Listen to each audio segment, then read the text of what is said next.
சிவகார்த்திகேயனோட பராசக்தி பார்த்த நீங்க சிவாஜி கணேசனோட ஓஜி பராசக்தி பார்த்திருக்கீங்களா? ஓடினாள் ஓடினாள் வாழ்க்கையின் ஓரத்திற்கே ஓடினாள். இந்த ஐகானிக் டயலாக் எல்லாம் மறக்க முடியுமா? இந்த படத்தை பத்தி பாக்குறதுக்கு முன்னாடி இப்படி ரெகுலர் ரெக்கமெண்டேஷன்ஸ்க்கு நம்ம பேஜ மறக்காம ஃபாலோ பண்ணிடுங்க. பர்மால இருக்கிற ஹீரோ குணசேகரன் தன் தங்கச்சி கல்யாணியோட கல்யாணத்துக்கு ஊருக்கு வராரு. மற்ற அண்ணனுங்கெல்லாம் மறுபடி தனியா வராங்க. ஒரு சந்தோஷமான நிகழ்வுக்காக ஒண்ணு சேர நினைக்கிற இந்த குடும்பத்தை பணம், பகட்டு, பக்தி எல்லாமும் என்ன செஞ்சுச்சு அப்படின்றது தான் பராசக்தி. கலைஞரோட எழுத்து, நடிகர் திலகத்தோட நடிப்பு, இது 2மே சேர்ந்து பராசக்தி கையில இருக்கிற சூளம் மாதிரி கூர்மையா இந்த சமுதாயத்துல ஒரு தடம் பதிச்சிருச்சு.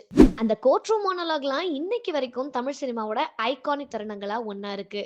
அதே மாதிரி தான் அந்த குணசேகரன், கல்யாணி கதாபாத்திரங்கள் ரிலீஸ் ஆன 1952 காலகட்டத்திலேயே சமூகத்துல பல விமர்சனங்களை ஏற்படுத்தினதுனால தான் இந்த படம் இப்ப வரைக்கும் கல்ட் கிளாசிக்கா பார்க்கப்படுது. யூடியூப்ல இருக்கிற இந்த படத்தை 75% பேருக்கு பிடிச்சிருக்கு. வீடியோ சேவ் பண்ணிக்கோங்க. உங்களுக்கு பிடிச்ச கிளாசிக் படங்களை கமெண்ட் செக்ஷன்ல மென்ஷன் பண்ணுங்க. நம்ம பேஜை மறக்காம ஃபாலோ பண்ணுங்க.